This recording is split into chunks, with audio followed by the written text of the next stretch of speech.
Hello বন্ধুরা, আমি কামাল। তোমরা শুনছো হরর নাইট বাংলা কামালের সঙ্গে। আজ আবারও নতুন একটা গল্প নিয়ে তোমাদের সামনে হাজির হলাম। গল্পটা অবশ্যই শেষ অবধি শোনার অনুরোধ রইল।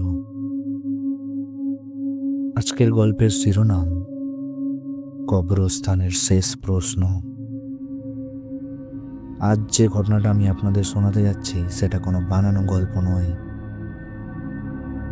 এই ঘটনাটা আমি শুনেছিলাম আমার মাসির মুখে, যার চোখে আজও সেই রাতের অন্ধকার জমে আছে। অনেক বছর আগের কথা।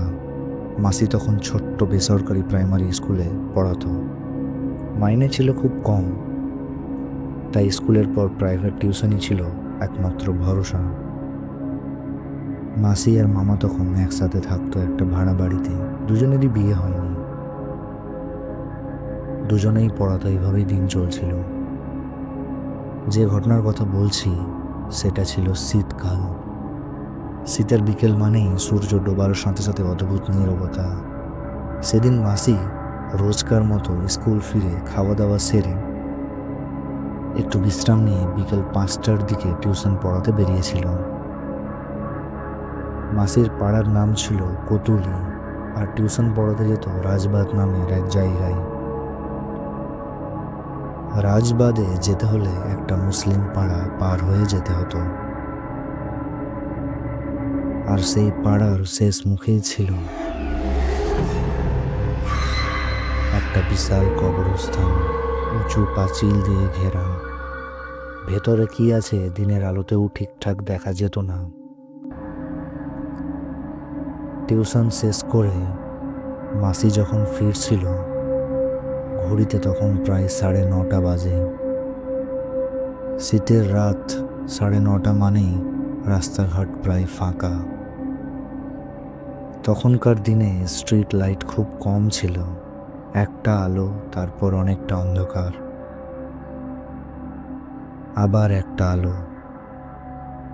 মাসি নিজের মনে উল নিয়ে সোয়েটার বুনতে বুনতে হাঁটছিল। মাসি ফাঁকা টাইমে উলের সোয়েটার বানাতো।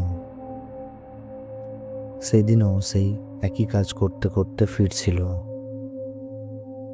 হঠাৎ মাসির হাত থেকে অন্ধকারের মধ্যে কখন উলের বলটা পড়ে যায় মাসি খেয়াল করেনি।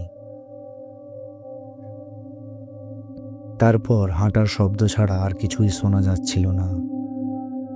ঠিক তখনই পেছন থেকে একটা কর্কশ খনখনে গলা বলে উঠল, দিদিমণি, আপনার উলটা। মাসি চমকে পিছনে তাকায়। অন্ধকারে ঠিক করে কিছু দেখা যায় না, শুধু মনে হয় কেউ একজন ধীরে ধীরে এগিয়ে আসছে। কিছুক্ষণ পর সে সামনে এসে দাঁড়ায়। মুখটা ঠিক বোঝা যায় না, কিন্তু হাতে ধরা একটা উলের বল। দিদিমণি, আপনার উলটা রাস্তায় পড়ে গিয়েছিল, এই নিন। বলটা যেন উপর থেকে মাসির হাতের উপর ছুটে পড়ল। মাসি একটু অস্বস্তি নিয়ে বলল, ধন্যবাদ। ছেলেটা হালকা হেসে জিজ্ঞেস করল,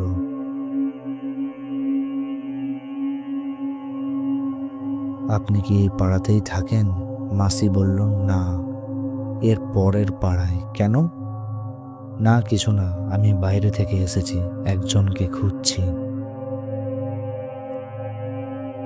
মাসির বুকের ভেতর কেমন যেন কেঁপে উঠল। কাকে খুঁজছো? মাসি জিজ্ঞেস করল। ছেলেটা একটু থেমে বলল, একটা মেয়েকে। আমি ওকে খুব ভালোবাসতাম, শুনেছি ওর এখানে বিয়ে হয়েছে। নাম রেশমি। মাসি বলল, না, আমি চিনি না। কথা বলতে বলতে মাসির মাথায় এক অদ্ভুত ভাবনা এলো। এত রাতে বাইরের ছেলে, মুখ দেখা যাচ্ছে না। সে মনে মনে ঠিক করলো লাইটের কাছে নিয়ে যাবে, একবার ভালো করে দেখবে ছেলেটা কে সে।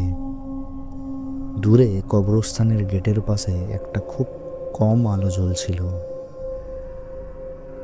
লাইটের একটু কাছাকাছি আসতেই ছেলেটা হঠাৎ থেমে গেল। ঠিক আছে দিদিমণি, আপনি যান, আমি এবার যাই। এ কথা বলেই সে ঘুরে অন্ধকারের ভেতরে মিলিয়ে যায়। 1 সেকেন্ডের মধ্যে কোনো পায়ের শব্দ নেই, কোনো ছায়াও নেই। মাসি দাঁড়িয়ে রইল। হঠাৎ করে চারপাশটা যেন অসম্ভব ঠান্ডা মনে হলো। ঘরে ফিরে খেতে বসেই মামা বলল, দিদি আজ একটা ভয়ঙ্কর খবর শুনেছিস? মাসি বলল, না, কি? মামা নিচু গলায় বলল, মুসলিম পাড়ার ওখানে আজ সন্ধ্যায় একটা ছেলে মারা গেছে, নাকি তাকে কবরও দেওয়া হয়ে গেছে। মাসির হাত থেকে থালাটা প্রায় পড়েই যাচ্ছিল। কেন? কাপা গলায় প্রশ্ন করল মাসি। মামা বলল, শুনেছি ও নাকি একটা মেয়েকে ভালোবাসতো। মেয়েটার ওই পাড়াতেই বিয়ে হয়েছে। ছেলেটা নাকি বাইরে থেকে এসেছিল। মাসির মাথায় ভেতরে তখন একটাই প্রশ্ন ঘুরছিল, আমি তাহলে কার সাথে কথা বলছিলাম যে ছেলেটা উল কুড়িয়ে দিল, যে বলল সে তার ভালোবাসাকে একবার দেখতে এসেছে। মাসি পুরো ঘটনাটা মামাকে বলছিল। মামা রেগে গিয়ে বলছিল, আর কোনোদিন ওই রাস্তা দিয়ে যাবি না। কিন্তু আজও মাসির মনে একটা প্রশ্ন রয়ে গেছে, সে কি মৃত্যুর পরও একবার দেখার আশায় ফিরে আসে, নাকি কবরস্থানের অন্ধকারে আজও কেউ তার নামটা ডেকে বেড়ায়। তো অসংখ্য ধন্যবাদ বন্ধুরা শেষ অবধি গল্পটা শোনার জন্য। ভালো লাগলে অবশ্যই লাইক, শেয়ার, কমেন্ট করে দেবেন এবং পরবর্তী পডকাস্ট শোনার জন্য অবশ্যই চ্যানেলটি সাবস্ক্রাইব করে পাশে থাকবেন। ধন্যবাদ।